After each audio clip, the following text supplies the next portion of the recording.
top prize money. But Thursday night, we saw the world's top bowlers chasing pucks. Marshall Holman and Wayne Webb are not going to make anyone forget about Wayne Gretzky. But here in Overland Park, Kansas, Mike Steinbach, a former high school star, was voted most valuable player. Our own Nelson Burton Jr. provided some slippery excitement as the referee. Oh, that's a dangerous spot. Get out of there. Stick to bowling and telecasting.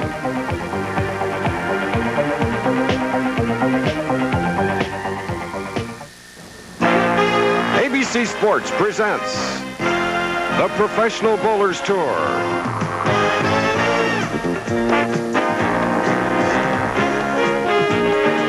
Today we visit the heartland of America, Kansas, just over the state line from Kansas City, Missouri.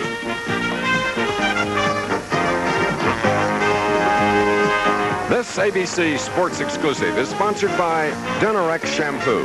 Help stop dandruff itch with an extra relief medicine, strong medicine, but it's gentle in your hair. Denorex Medicated Shampoo. And by light beer from Miller. Everything you always wanted in a beer and less. And by the United States Armed Forces. It's a great place to start.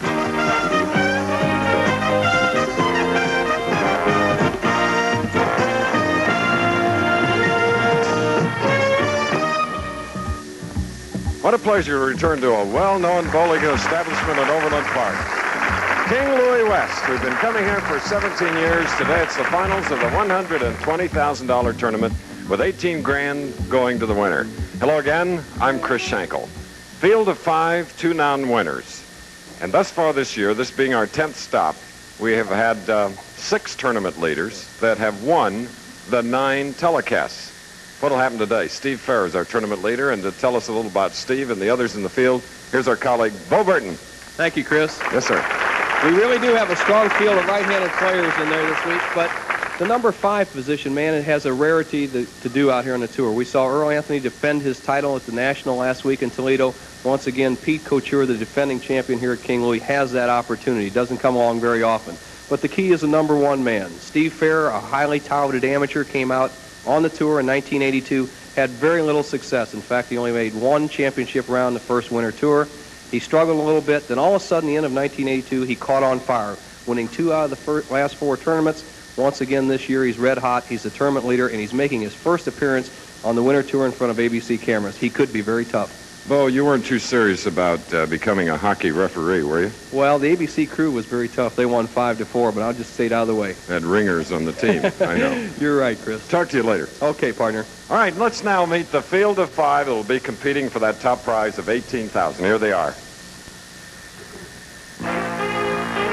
Qualifying in 5th position, the defending champion in this event, Pete Couture, 37 years old from Windsor Locks, Connecticut.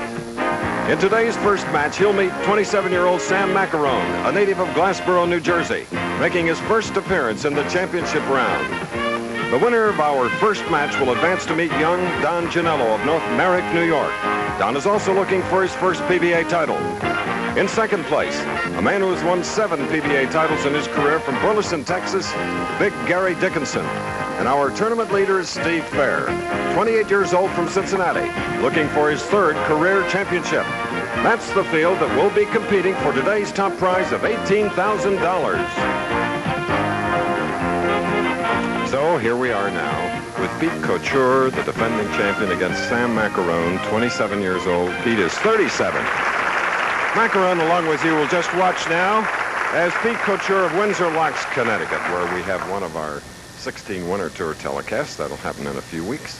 And here he is on the left lane. Brilliant red shirt if you want to adjust your TV set. First shot.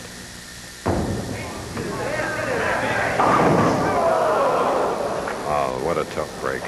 6, 7, 10 on the left lane, and maybe that's what we can expect a few of this afternoon, Nelson. Well, Chris, I think they will score pretty well once they get zeroed in. The left lane's a little tighter than the right, so Pete Couture just pulled it, didn't get a good break. Let's see how he handles the split.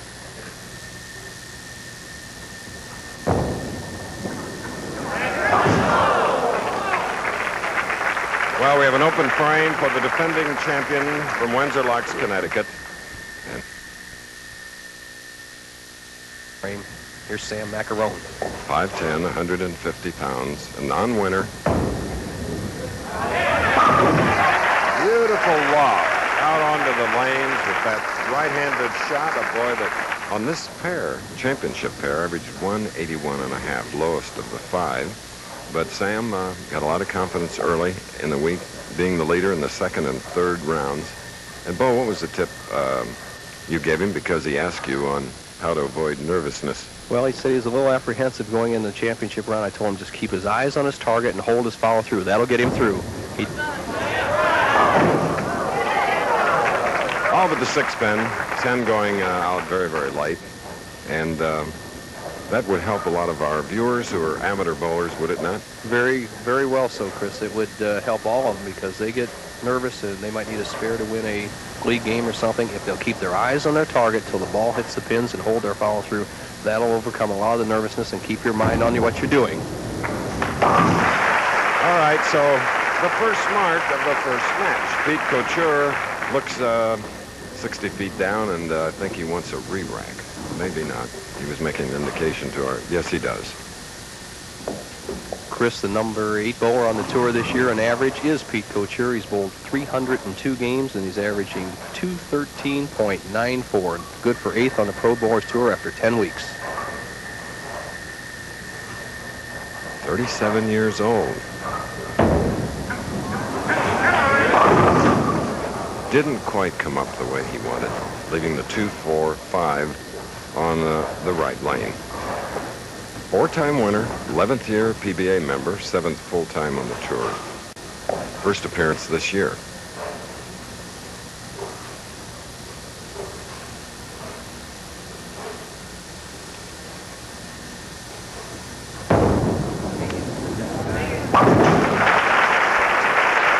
So it's now a first mark for Couture, that coming in the second frame.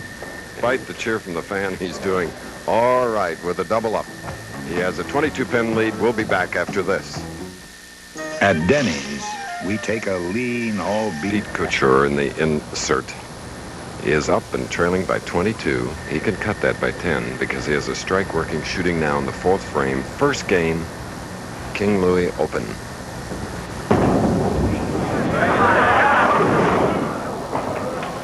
Leaving the 2-pin on the right lane. Just didn't catch it all, Chris. He raised up at the line just a bit before he came through, lost it off his thumb. Pete Couture and Sam Maccarone both using polyurethane bowling balls in the championship match. An easy spare for Couture, the 2-pin.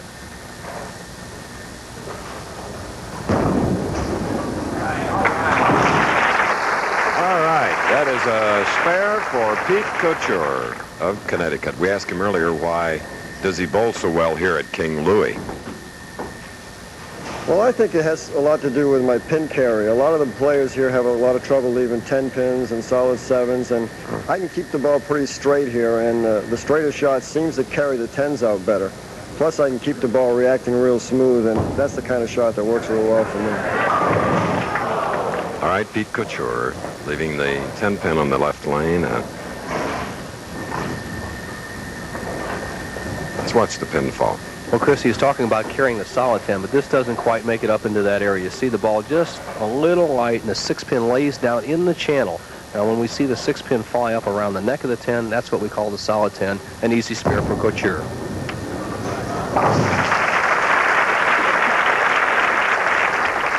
Now the non-winner, Sam Maccarone, who's been a member of the PBA 2 years. Thus far this year, he's earned about $3,200.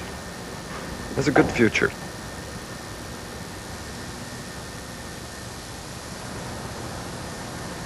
Double working.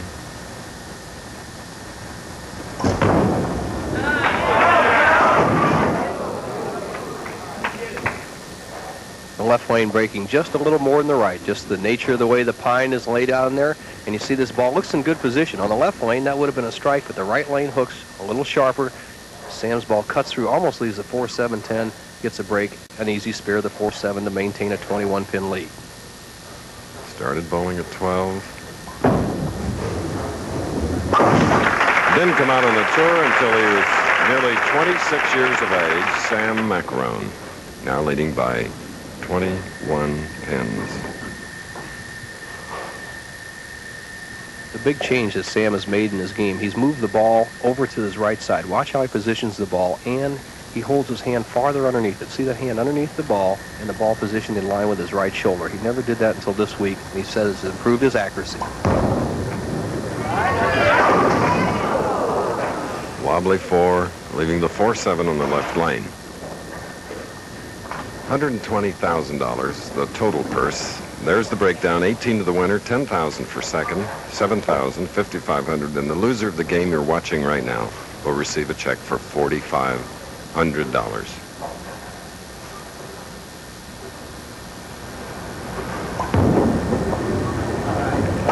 All right.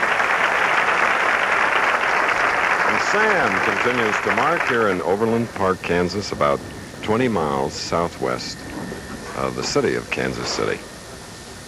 Pete Couture, a very good match play bowler. He's experienced. He's tough to beat. This is where he should start turning it on. He's trailing by 19. That's not too much with 4 frames to go. Needs to strike right here to put some pressure on Macaron.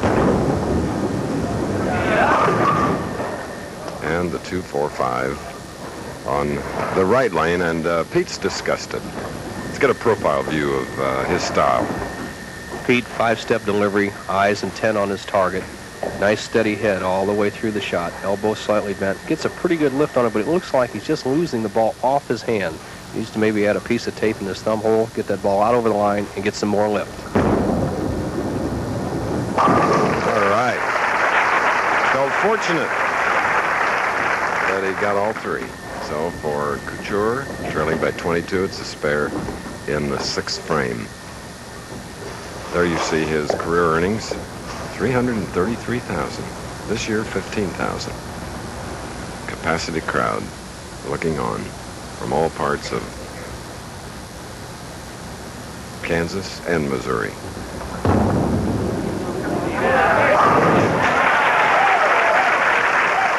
For Pete, he welcomed that second strike after 7 frames. We're in the first game. More of it will follow when we return. Wide World of Sports next, 5 Eastern, 4 Central. Good show. And we hope you're enjoying our live coverage, as this is Don Genalo, who finished 3rd, and we'll meet the winner of our first game. He's a New Yorker, and he's tough, hungry. So is Sam Maccarone, at whom you're looking now, who is in a 22-pin lead, has a spare up, shooting in the 7th frame.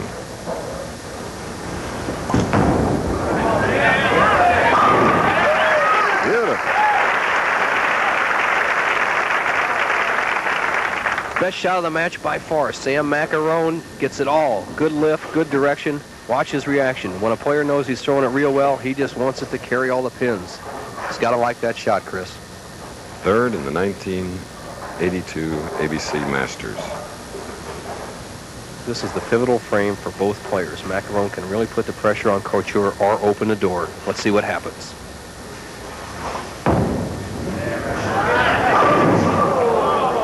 Left to 4-pin. Here is a head-on shot of Macaron as he comes toward the line. See the angle he's playing around the second arrow, but watch the loft on the ball as his swing comes through right next to his left leg. Now look at that good lift and loft. Now that ball's not throwing out on the lane. It's lifted with the wrist as the fingers rotate around it.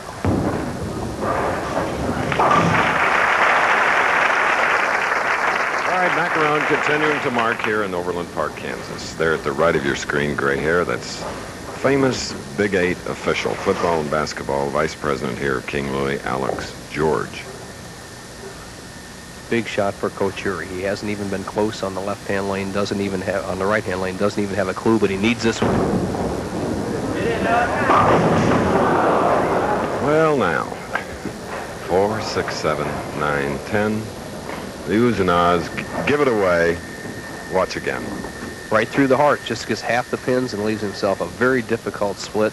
The pros say about 50 to 1 odds on this. Couture has to go for it. He'll shoot for the 3 and try to bounce him over. So for Pete, that is his second open frame, and here in the championship finals of any of the Professional Bowlers Tour telecasts, you just can't afford to make those type of errors having open frames. So now he's trailing by 36 pins, going against non-winner Sam Maccarone.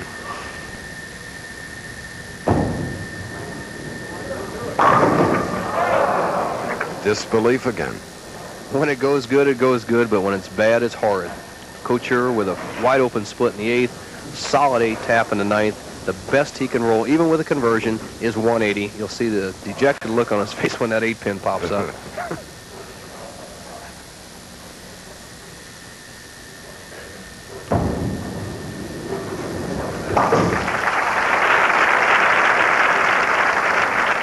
In our head-to-head competition, the winner, as you well remember, I'm sure, moves up. The winner of this match, our first, will go against Don Genalo, then Gary Dickinson, then Steve Fehr, who is our tournament leader. Macaron just needs a mark in either the 9th or 10th frame to go on to beat Don Genalo. And a solid hit leaves the 7. Solid 7. We saw Couture the solid 8 in the 9th frame. Sam Maccarone with an excellent looking hit. Solid 7 right near the pocket.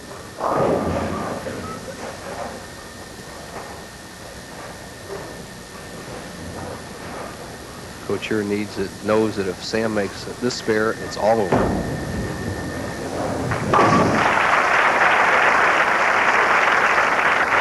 So, last year's winner, right here, beat Couture.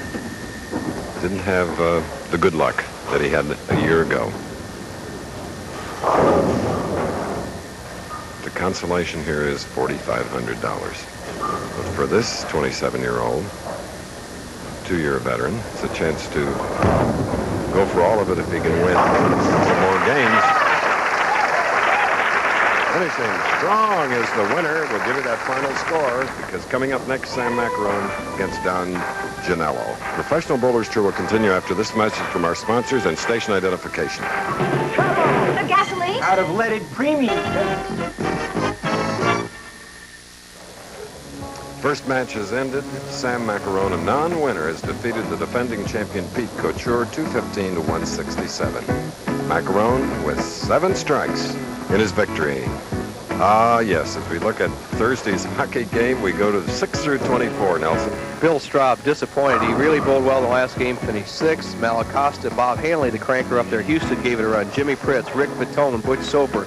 President George Pappas of the PBA, Brian Voss. Pat Henderson up there, Mike Truitt from last week's National, Roger Haskell, Steve Gilgin from St. Louis, Peter McCordy, Steve Neff, who loves it here at the King Louie, Bruce Carter, Steve Lang, Charlie Tapp, and Warren Nelson filled in for young Pete Weber, who couldn't complete the final 24 games and finished 25th. 42 players cash, Chris, $1,070 for the last spot. Okay, now the handshake, and match 2 will get underway with Don Genalo, 25-year-old from North Merrick, New York. Like Sam, 2-year member of the PBA, and looking for his first win. And this championship pair averaged 218. First shot. Come on. Seems almost unfair, but Couture started in a similar fashion, but here, what do you do with the 4-6 ball? Chris, he has 2 options. He can either try for the pocket, figuring he threw a good shot, and see where that 1-3 pocket is and sacrifice the 1 pin, or just go for the 1. It looks like he opts for the 6 pin.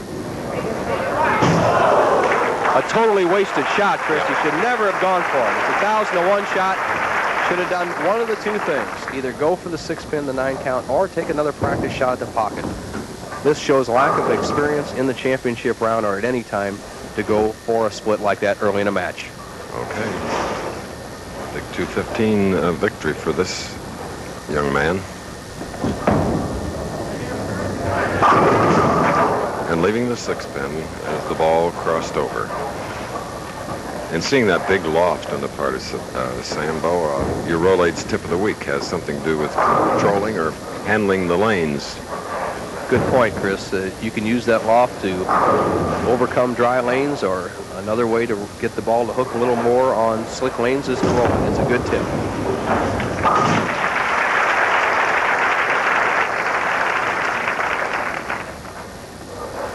Sam Maccarone's foot kicks the ball return rack as he comes through on the right-hand side spares on lane 20 here at King Louie West. Really has no effect on his shot at all. It kicks the rack after the ball is released. Tension on the face of his opponent, Janello. We're in the 2nd game.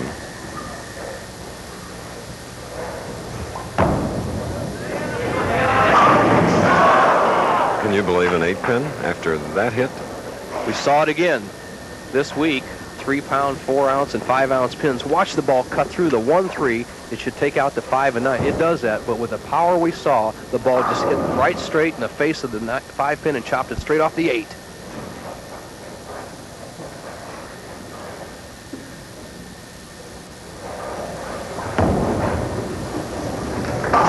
Well done.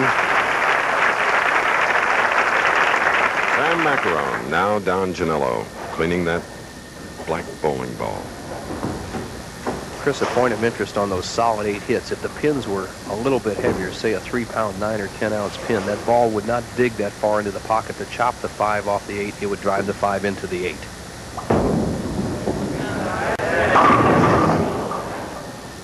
Or 7 on the right lane. The right lane hooking a little more. As we see Don Genel, he's using the polyurethane ball also. Drives the 2-pin over the 4-7. Another hit where the light pins actually cost you a few pins in count, where a little heavier pin might have helped him out. All right. Those 2 pins covered by not a black ball, it's a dark blue ball. I don't want you to think your TV set's out of adjustment. But that is a blue shirt worn by this 25-year-old who is making his second appearance on our telecast this year. You may recall, finished second in the Showboat Invitational earlier this year, losing to the eventual winner, Tom Milton.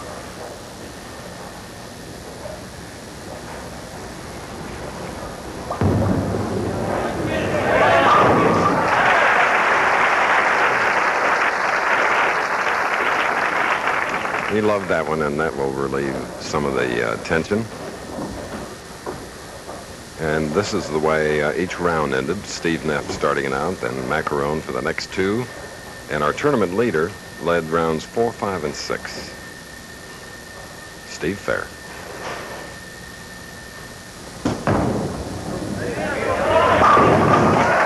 And he has doubled, as he did in his first match victory. Very smooth. Right, Chris. He's got a good swing. He keeps it in line. And even though this is only his second year out on a tour, he's showing quite a bit of experience here in the championship round. He's playing the inside line on the right-hand lane around the 3rd arrow. On the left-hand lane, he's more down around the 2nd arrow.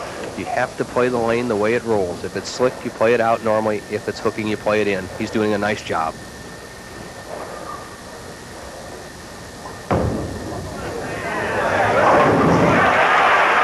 Sam, who had to qualify for this event through the Rabbit Squad, has good things going for him and now takes a 21-pin lead. We'll be back here at the King Louie West Lanes, Overland Park, Kansas, not far from Kansas City. From North Merrick, Long Island, New York, Don Genalo. He has a strike-up, can cut the lead to 11 pins. Leaving the 5, 8 on the right lane. Janela with that down and in fairly straight shot was very successful when he was hot. He started out the tournament with a fabulous 230 average in round 1, just trailing Steve Neff, who averaged a little over 240. And then he fell apart in round 2, averaging just above 190. Came alive in the top 24 finalists, qualified 3rd. Let's see if he can get it going in the last 6 frames.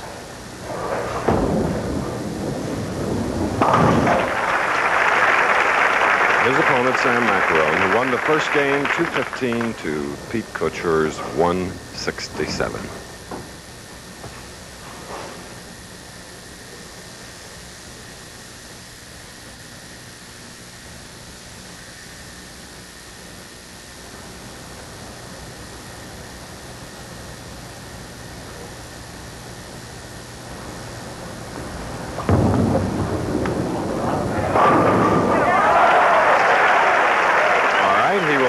Crossover strike. Thus the smile. Something that Dave Davis or any of the lefties would like. He crosses over into the 1-2 area. Watch this pin right here. The 3-pin will go to the sideboard and knock out the 6-10. Watch it as it trips right between them.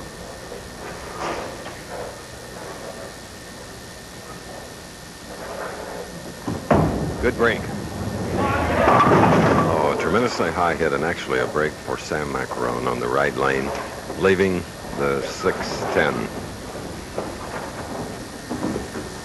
After seeing 6 through 24, other finishers, Wayne Webb 32nd, Marshall Holman 36th, Mike Durbin 39th, Tom Milton 40th, Mark Roth 41st, Nelson Burton 49th. Earl Anthony did not compete. Sam Maccarone. We asked him what gave him the opportunity and confidence to come out on the Tough Pro Bowlers Tour.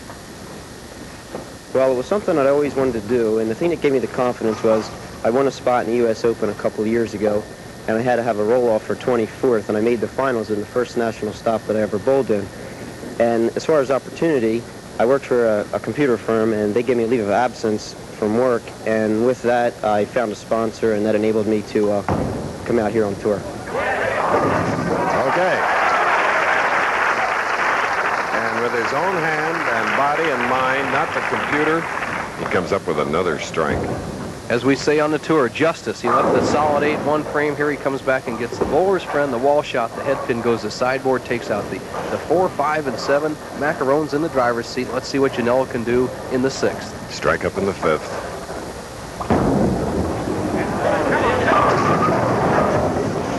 Three, 6.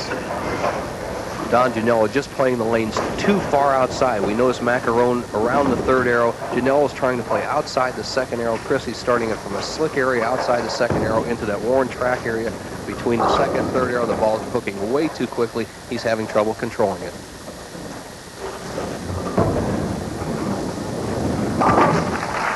We're in our second match, and there are 2 non-winners trying to move up and go against Gary Dickinson, and then the tournament leader, Steve Fehr. Don Genalo, right now, bowling, trailing by 19. Will be shooting in the 7th frame. Looking at the overhead score sheet to make sure.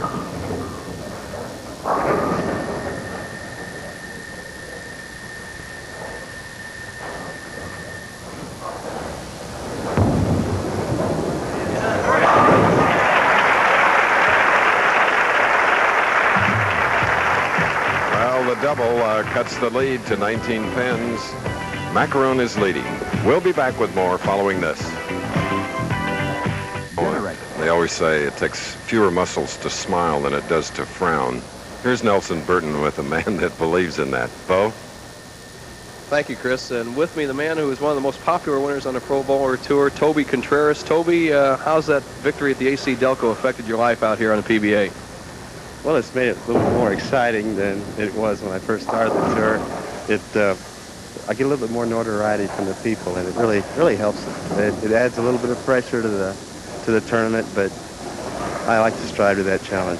Toby, you're from nearby area around here, and you know the championship here. What seems to be the problem with the right-hand lane that the players are having? Well, it seems like it's coming up a little on them, and it's very difficult to get the ball out, because if you get it out too far, it doesn't come back, and you leave that 2, 4, 5. So they just have to be very critical. Toby says a rocket to the pocket on the right-hand lane, Chris. Let's see what they do. Macaron. Sam did it. Sam Maccarone of Glassboro, New Jersey, who won the first game 215 to Pete Couture's 167.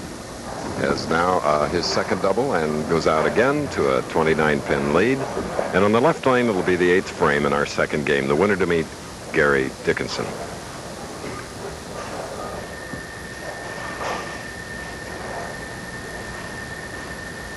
Next week, Milwaukee, the Miller High Life Open.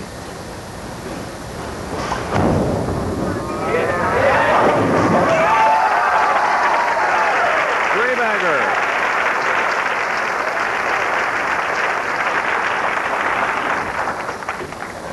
Keeping it light, he hits in the 1-3, drives the 5. Watch it, over into the 4-7 area. A great strike, rips him out. He opens up a 39-pin lead. He really has the pressure on Janel. Janel must strike right now. And Janelo now in the right lane. He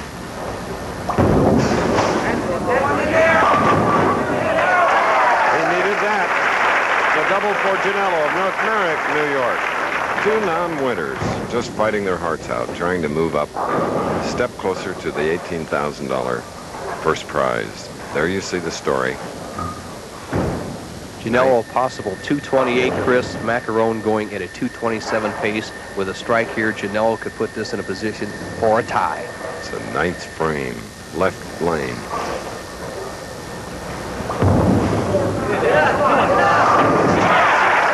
Getting it on the left side.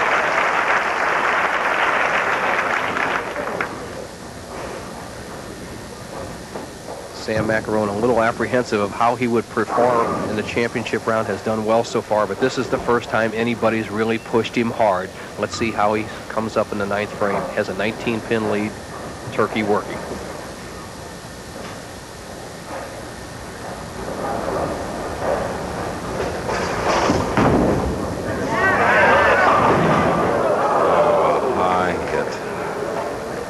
Tough break, and you heard the foot hitting the return.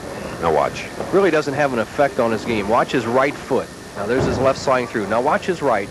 The ball, that time his foot hit the racket slightly before the ball was released. It may have had some effect on his shot, but look at where he was playing, around the 3rd arrow. The match is open wide up. Anybody can win. Right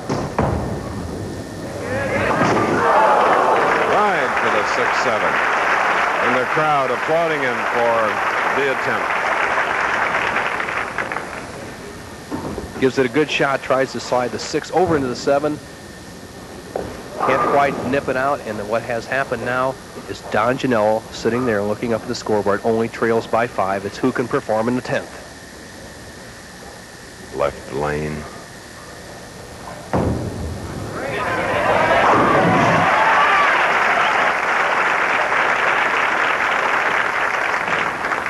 Amazing how these professionals, young or the veterans, come back after open frames. Chris, if he was apprehensive of how he would perform under pressure, he doesn't have to worry anymore. That was his finest shot of the last 2 matches. Right now, he can extend his lead out to 15 pins with 1 more strike in the 11th.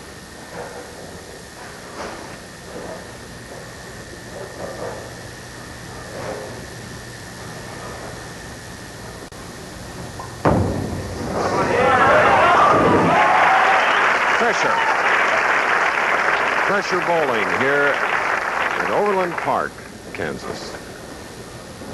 No matter what happens in this match, he has forced Janel to get 2 strikes. Sam Maccarone can be proud of his performance here in the clutch. He can have a 223. Janel must strike twice. Looking away, Janelo. Oh, but the 5. Appreciative, knowledgeable audience here in Overland Park.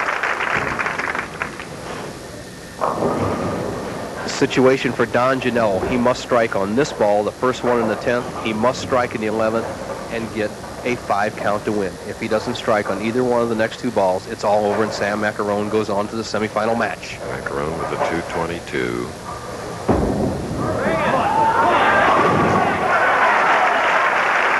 Count them, 4 in a row. What a good shot. Talk to it. Look at those eyes, Chris. But here's the ball that counts. 42 games they bowled all week. Don Genalo, down to what the graphic shows you, needs 1 strike. The 5 pins are secondary. He'll get that for sure. This is all on 1 shot.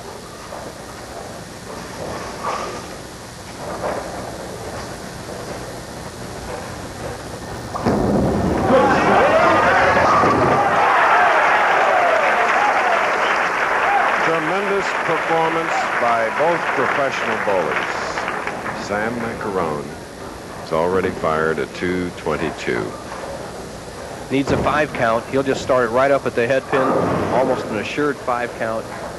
That would give him 223. It's almost impossible to get a 4 count. 4 is tough to get. 5 is pretty easy. Okay.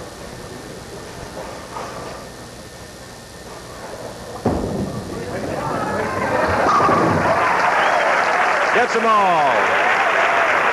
Wins by 6 pins, 228 to 222, and one of our better competitive matches of 1983. Janelo against Dickinson coming up. We'll be back. The Bowlers Tour will travel to the beer capital, Milwaukee, Wisconsin, where Earl Anthony, winner of 41 PBA titles, will defend his title in the $150,000 Miller High Life Open next Saturday on ABC. Today we're in Overland Park, Kansas. A week from today, Milwaukee for the Miller High Life Open, and then in the Chicago area, Oak Lawn, Illinois, for the BPAA United States Open, and back to Windsor Locks, the Greater Hartford Open, the Fairlanes Open in the Baltimore, Washington area. Those are the next 4 weeks. And a weekly feature here is the Rolaids Tip of the Week. And today, Nelson Burton is going to help your game.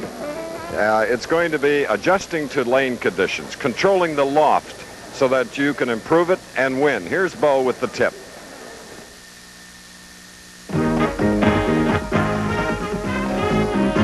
The Professional Bowler's Tip of the Week is brought to you by Rolaids.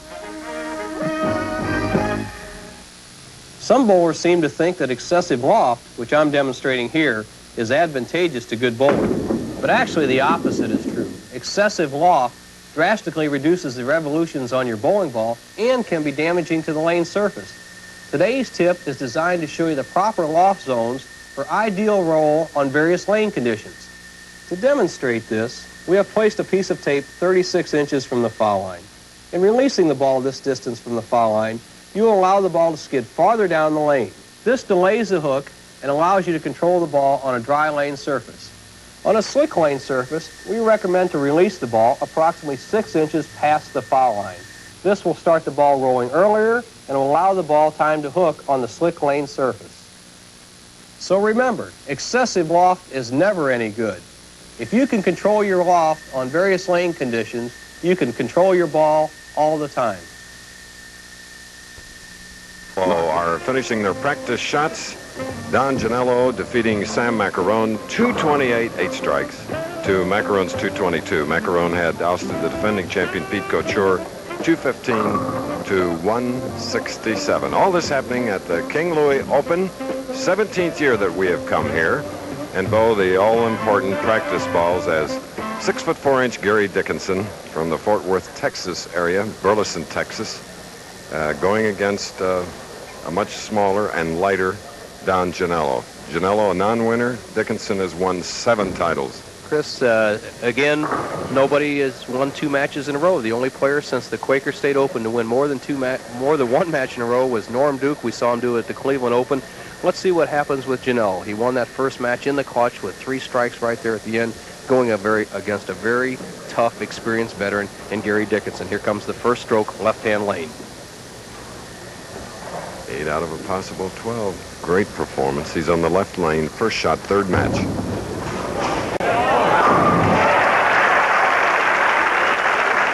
Low to the line and a beautiful follow-through, and Janelo immediately puts pressure on Gary Dickinson, PBA member for 14 years. Smooth.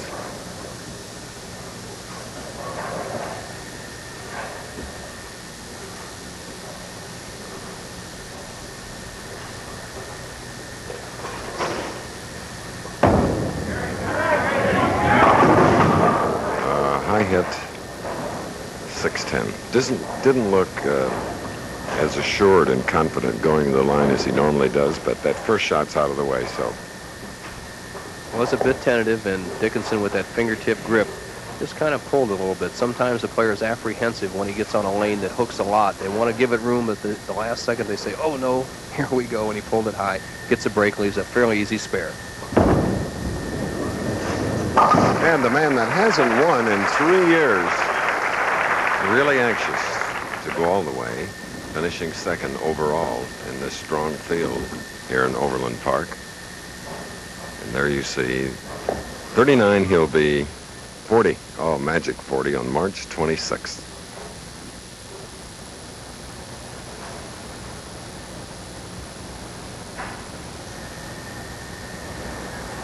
Dickinson moving that index finger. It really doesn't make any difference where you put the fingers that are outside the ball as long as they're comfortable. 310 after that high hit. Chris, watch his grip on this shot. Dickinson cross lane on most spares will just use 2 fingers to kill the ball, the thumb and the middle finger. It's 2-1 for the pros. Dickinson should be even better than that. He's got a great technique. Now let's see how he sets up his hand in the ball. Good camera shot. Just 2 fingers. That kills the roll. Let's see what happens.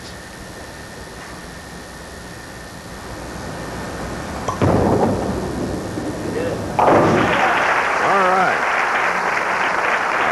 Fine lesson in converting the 3-10 split. Just perfect. Splices right between the 3 and the 10. See the very little roll on the ball and great deflection. Now Janelo, who opened with a strike, shooting in the 2nd frame. Our 3rd match of the afternoon. Well, that was a light hit. It just didn't come up, leaving the 2 sleeper 8. We saw Janelo struggle in the early going of his first match. He was hooking the ball too high. He made a very smart move. Instead of changing on the lane, he straightened his shot out, almost perfectly straight end over end to keep it in play. The last 8 frames have been near perfect. He has his first difficult spare, though, the 2-8.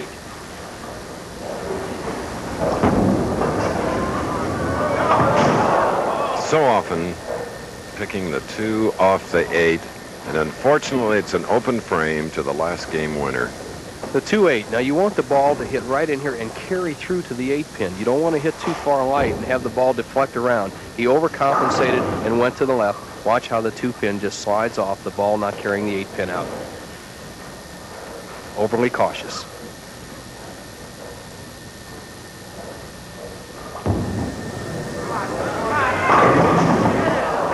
Doesn't get the break, leaving the 10 pin on the left lane. Don Genalo started slow in his first match against Sam Maccarone to finish strong. As you see, his best finish this year, 2nd in the Showboat Invitational.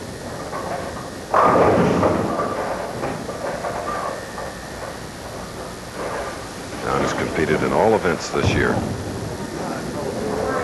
Oh, nearly found the channel. Well, he's one of those competitors that can still smile. And here's the 10 pin as Don Genalo rolls the ball right into your television living room. Bingo. Now Gary Dickinson, spare up after that conversion, shooting in the 3rd. Oh, another high hit. Ooh, the 4, 6, 10. Now, Dickinson, we may see him experiment here, Chris. Before we went on the air, he had 1 hour practice. You see his ball cut right through the heart. No chance at all, the 4, 6, 10. He was playing the outside shot, outside the first arrow. He said if he got in trouble, which he is right now in the match, he may try that shot. Let's see what happens next frame.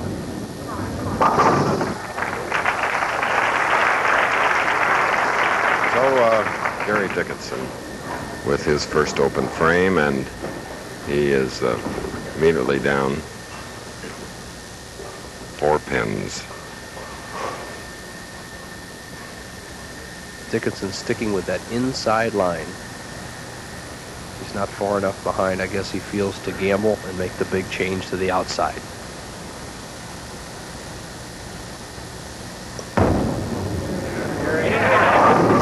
That one didn't come up, thus the bucket, 2, 4, 5, 8. That's an awful feeling when you're out there in a championship round with a lot of money at stake and you're completely lost. He's been light, high, light. Apprehensive look on his face. He's hoping for it to come back, but he knows when it left his hand he was in trouble. He has another difficult spare, much similar to what Janelo went by in the 2nd frame. Plus he has the problem of a possible chop. Made sure. Gary Dickinson, who was 2nd in the 1980 Firestone and 3rd the following year in that same event. We're going to take a break now here in Overland Park. We'll for the WBC World Welterweight Championship. Milt McCrory going against Colin Jones, both. Chris, and they're going for the title vacated by the great Sugar Ray Leonard. Should be an excellent fight. McCrory's going to be tough. And while we were away, Don Genalo in the 4th frame left the 3-10 split, very similar to what Dickinson left in the 2nd, but he couldn't convert it. Now Don Genalo is trailing by 9 pins. 5th frame.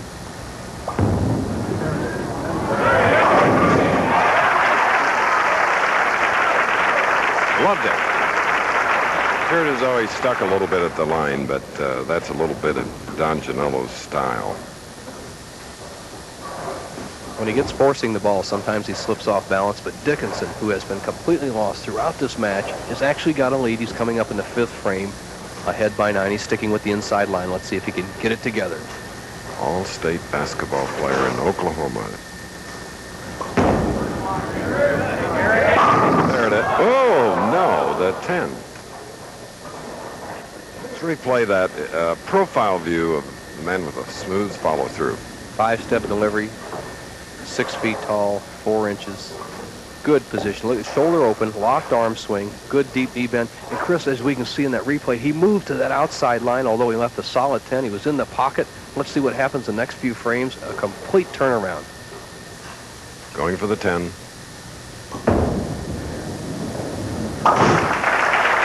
Today, Gary in Overland Park, Kansas, his wife, back in Texas, competing in barrel racing. Elaine is very knowledgeable with quarter horses, especially showing them and racing, barrel racing. Chris, she was here Tuesday and Wednesday, had to go home because a couple of horses were feeling a bit ill. Right now, Dickinson on the left lane. Let's see if he moves to the outside line on this lane. He leads by 8.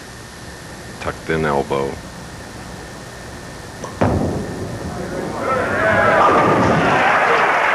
yeah.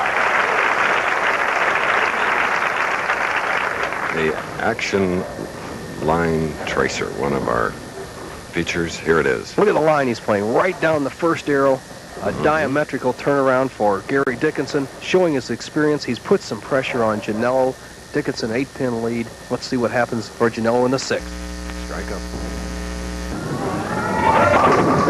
Oh, that was a helpful double. Big double for Don Genalo, who won the last match against Sam Maccarone, 228 to 222. Having another close one, a 2-pin lead now after trailing by 8 and warming up here. The pinfall, Steve Fehr of Cincinnati, Ohio. He'll meet the winner of this match for the $18,000 first prize. There's Dickinson.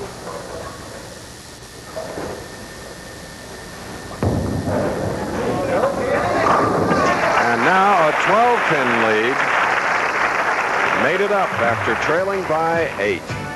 We'll have more to this semifinal match, but first, this pause for this message. Coverage on the Professional Bowlers Tour, King Louie West Lanes in Overland Park, Kansas. From Burleson, Texas, Gary Dickinson, who finished 2nd overall, going against Don Genalo, trying to get into the finals. He was leading by 8, now he's trailing by 12. He can cut it to 2 with a strike right here.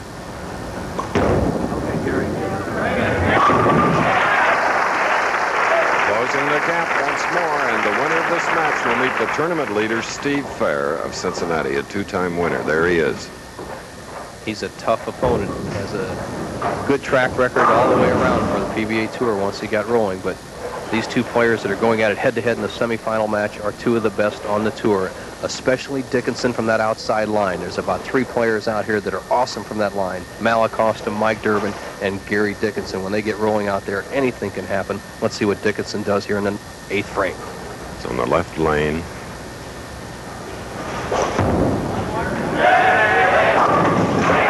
And now Gary is back to his 8-pin lead, which he had before Janelo got up the last time. So now Janelo, that dark blue bowling ball, will be shooting in the 8th frame as a 3-bagger, trailing by 8. Can change it with a strike here.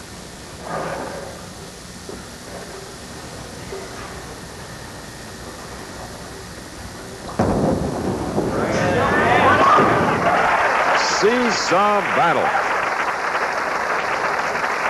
This is great competition, Nelson. 2 great competitors going for a lot of money, Chris. Don Genalo, pocket percentage so far through almost 2 games, 100%. He's hit the pocket 13 times, has 13 strikes. He has the lead through 8. Both players got a string going. Alphonse and Gaston performance here. Leading by 2.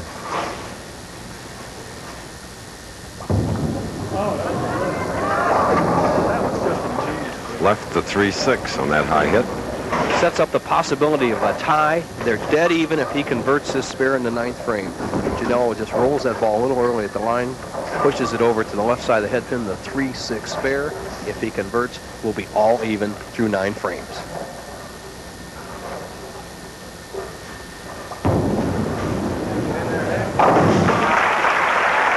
All right.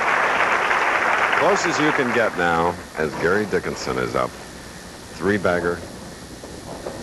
We're all even. Dickinson now in the foundation frame, 9th.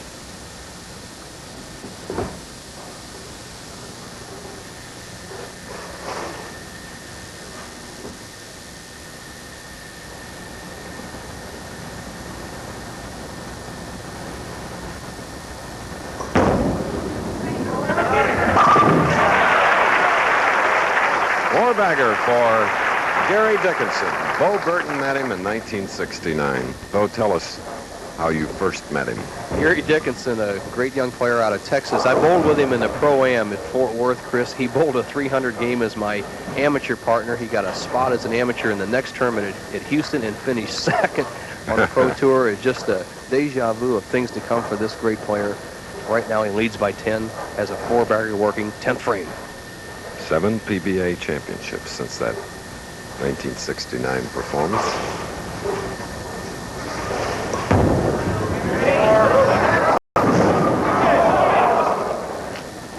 Oh, but the 8. Chris, it's going down the last ball. No matter what Dickinson does, spare and a strike, he cannot shut out Don Genalo. Janel has his own destiny in his hand, and we have a very good possibility of a tie. If they would happen to tie, would have a 2-frame sudden death roll-off. 2 matches have gone right down to the wire.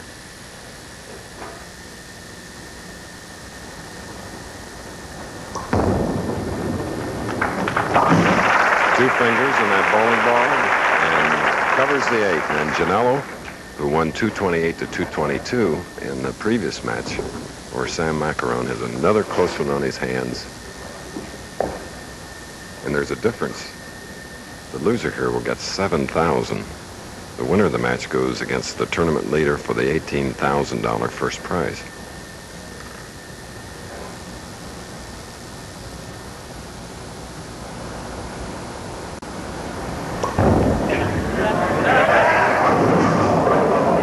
Just didn't come up, leaving the 2-5, and for the Burleson Texan bowler, it's a 2-10. For Don Genalo, he's in the same position he was last game. He must strike in the 10th frame, the 11th frame, and at least an 8 count to win. If he happened to get 2 strikes and 7, we'd have a tie. 2 and 6, Dickinson would be the winner. There's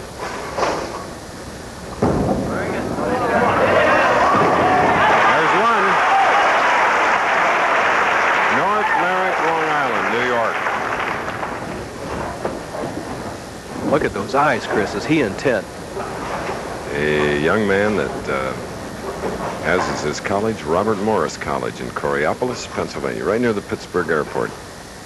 And they'll give him a PhD in clutch bowling if he can get a strike and 8 pins here. He's come to the last shot 2 games in a row. His major, computer science.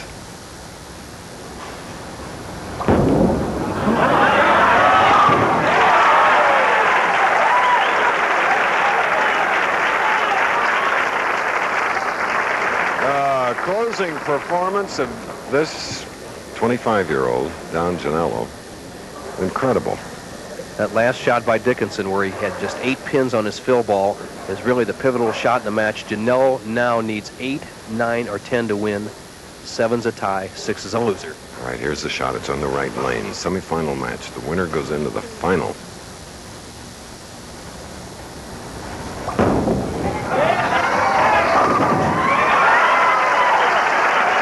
And now only the second man this year to win 2 matches in a row in our finals. Janelo now will meet the tournament leader, Steve Fehr. The PBT will continue after this message from our sponsors at Station ID. Go Soil, Monday. Thanks very much, Al, for that update. We've had a tremendous pair of competitive games. Just look at it there. 2-pin victory by Don Genalo over Gary Dickinson, and only a 6-pin margin as he defeated Sam Maccarone. Stage is set now for the final match. Janelo going against the tournament leader, Steve Fehr, who is seated, a man who has won 2 PBA titles for Janelo. He's looking for his very first. Don Genalo with a win, eligible for the Firestone Bowling's third jewel in the Triple Crown, would knock out Ted Hanna's. Yeah, he knew at the release that he wasn't going to get them all. Left to 6. This man in 2 games has 15 strikes.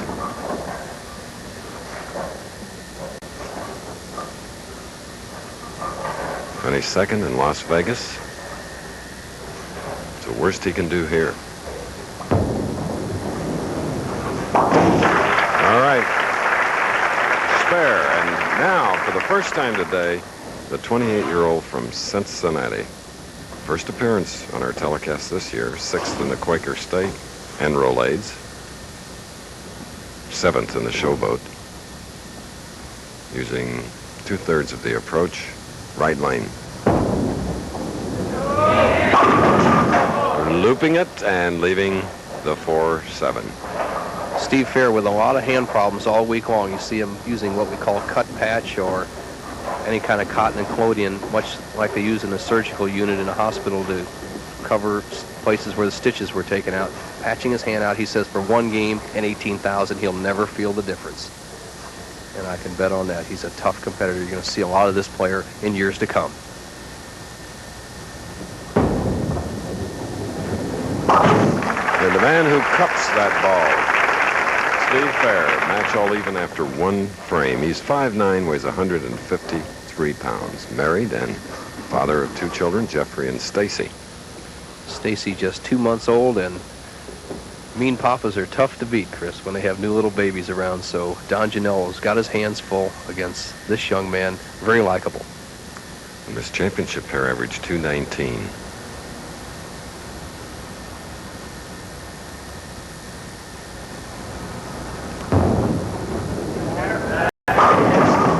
Thought he had them, leaving the 10. Man with a high kick and a long follow-through. The week 10, the ball doesn't quite get up solid in the pocket, what we call the 17th or 18th board. It's out there on the 16th board from the right-hand channel. Doesn't drive through and take the 6-10 out. As you saw, Steve Fehr reach in his pocket for a little rosin and for a harder bowling ball. This is a very hard ball, above 90 hardness, a polyester ball, cross lane for the spare. Back-to-back spares for the tournament leader, Steve Fehr. Now Don Genalo, who has won 2 games. Our first game today was won by Sam Maccarone over defending champion Pete Couture, 215-167. The man at whom you're looking had a 228 to Macarone's 222, and then a 212 to Dickinson's 210. Now that got away from him and leaving the 3-6-9.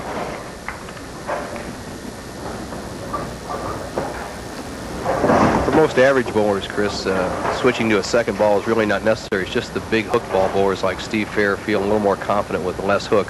A player like Don Genalo, who has the ball completely under control at all times, uses the same ball on both first and second shots. So our bowlers should adjust to the lane conditions, as you gave a tip today on Loft in controlling things that happen. There's the big blue of Don Genalo. Talk about the balls. We'll watch this fingertip grip of Don Genalo, and then when Steve Fehr comes up, he uses 4 fingers in the ball. The only finger that isn't in the ball is the little finger on the right hand. High hit and 4-7. You recommend that for amateurs?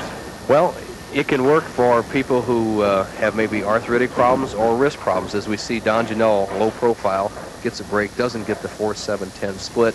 He likes it right there, has an easy spare. But Chris, going back to it, as we see Steve Fehr come up, we'll watch his grip and show you what to do with it.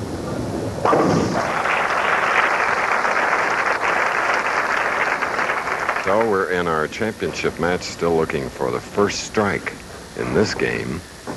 Fehr with 2 spares, now shooting in the 3rd. There's 2 pretty ladies behind Fehr, happen to be Bo Burton's sisters.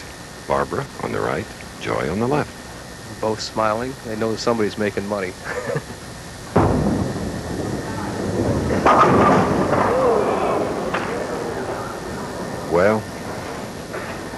about a complexion changer. Not only in the face, but in the game. There we are, the 4-10.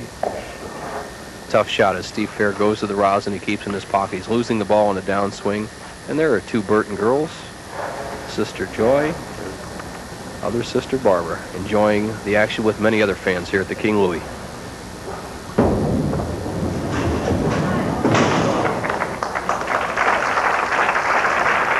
So, in going all out in this one match for the 18,000, he missed it by a big margin.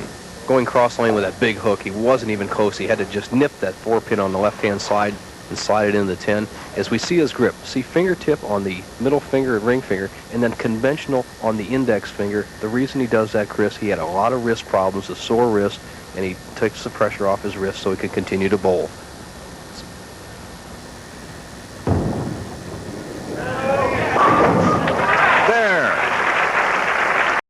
First strike of the championship match by Steve Fehr, the tournament leader. Going to leave Overland Park, Kansas for the moment.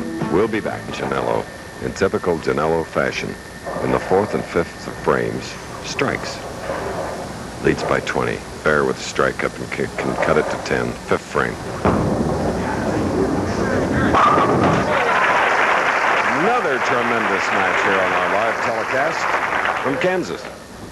Steve Fehr, a proven veteran out here even after 1 year. He had a tremendous amount of amateur experience, bowled in many American Bowling Congress tournaments, represented the United States all over the country in the American competition or the international competition.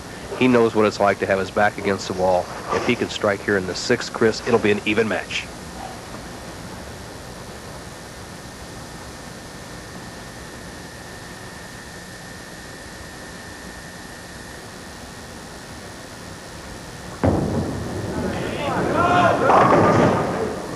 Hit, getting by with the 6-10. As you can see, the trajectory of Steve Fehr's ball right in the track area or the worn area for right-handers between the 2nd and 3rd arrows.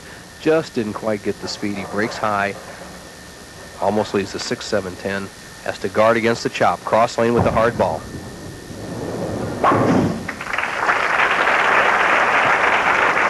After a double, it's a spare for the tournament leader, Steve Fehr. And this man, again, for those of you that may have joined us late, won the last 2 matches. 228 to 222, 212 to 210. Leads by 12, has a double working.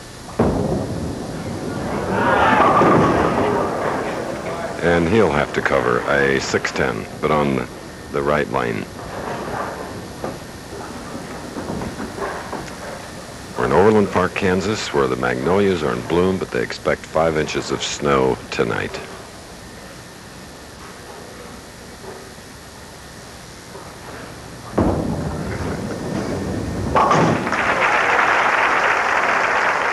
All right, Don Genalo of North Merrick, New York. Janel with that 5-step delivery across lane.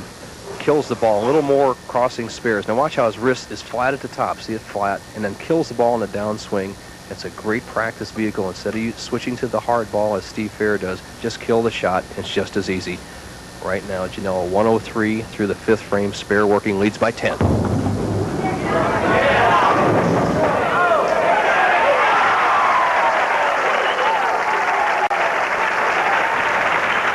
And applause for that late help. And Janelo is at it again.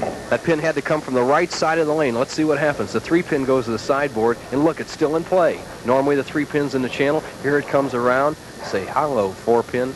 7th frame, a strike for Don Genalo. What a break. Concentration broken. Fehr 93 in the 5th with a spare up in the 6th. Trails by 10.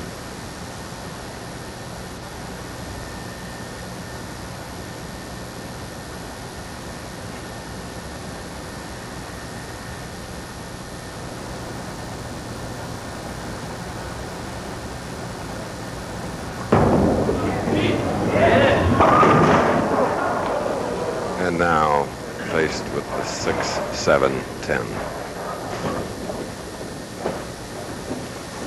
110 in the 6th. If he fails to convert this, he'll be 118 or 119 in the 7th. He'll be backed up to less by more than 20 pins with just 3 frames to go. He's going to give it a shot. Opening in the 7th frame, now trailing by 24 pins, 119 through the 7th. Steve Fehr just knocking the 6 down at 10 down and leaving the 7. Opens in the 7th frame. He trails by 24 pins. Don Genalo with 123 in the 6th is going at a 203 pace. Fehr, the best he could do is 209. He must get striking right here.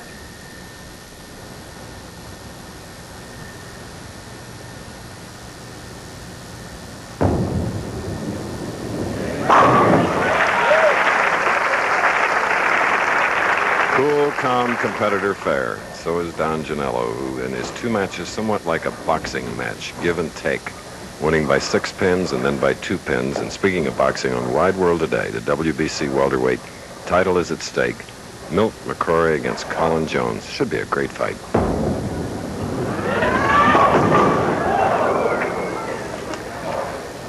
And in our first match, Bo, I failed to mention Pete Couture, the defending champion. He was defeated by Sam Maccarone, 215 to 167, but it was Pete's father that holds the record for the shortest knockout in boxing, 10.5 seconds. What happened? The opponent just slipped as he fell out of the corner. Pow, right in the kisser. He must have been a track star to run across the ring that fast in a half a That's second. right. So, go ahead, Chris. It's a spare for Janello going against Fehr, at whom we're looking. Spare in the 8th frame, 143 through the 7th. Now the big 9th. Has never seen the winner's circle on the PBA Tour. Don Genalo, 203 pace. His opponent, 179 pace.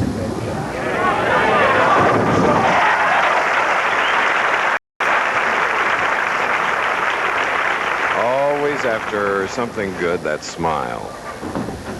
What a big shot. In the 9th frame, he didn't lose any count. He sets up the strike, so if Fehr strikes out, Janello just needs 1. If Fehr doesn't strike in either the 9th or the 10th frame, Janello, all he will need is a mark. Big shot for Fehr. Must strike.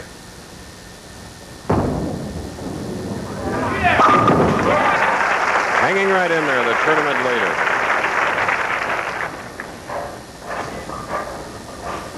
Well, will it be a first-time winner like this man, Janello, or a 3-time winner, Steve Fehr? Fehr requesting a re-rack on the left lane. Big shot coming up. Fehr trailing by 14, has a double working. Can cut Don Janello's lead down to just 4 pins. That man has been in this position the last 2 games, performed perfectly in the clutch. Let's see what Steve Fehr can do for the title. Winner, 18,000. The runner-up, 10.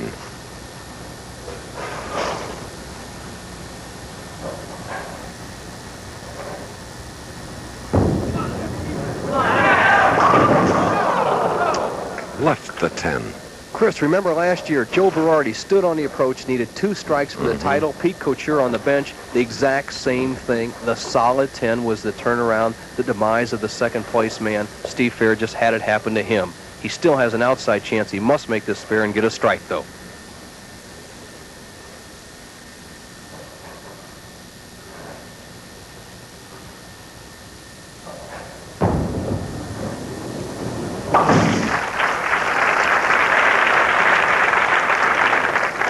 This, the championship match. Next week, we'll be in Milwaukee. Next year on ABC, Wide World of Sports. Fehr with a strike will force Janello to just get an 8 count on 2 balls.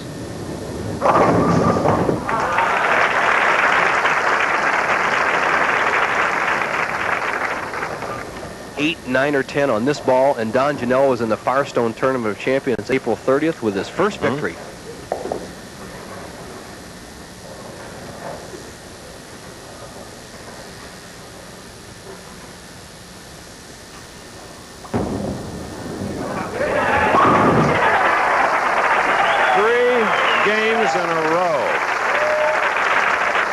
This has been a year of first-time winners. This is our 10th stop. Thanking the Great Spirit. Ah, yes. $18,000 at King Louie Open. The few champ won Sugar Ray Leonard's WBC title, plus Tamara McKinney's quest to become the first American woman overall World Cup champ. ABC's Wide World of Sports, next. Huge crowd here in Overland Park, Kansas, watching first victory for Jon Janel, winning 3 games. Bob Palin, president of King Louie International, with a check for $18,000 in the trophy. And the final score, Janelo 223, Steve Fehr 188. Final score once again, Janelo 223, Fehr 188. Coming up next, ABC's Wide World of Sports, featuring the WBC World Welterweight Championship fight between Milt McCrory and Colin Jones, live from Reno, Nevada, plus Women's World Cup skiing from Japan. Travel arrangements made through and a promotional fee paid by United Airlines. United flies more people to Hawaii than any other airline. That's what friendly skies are all about. This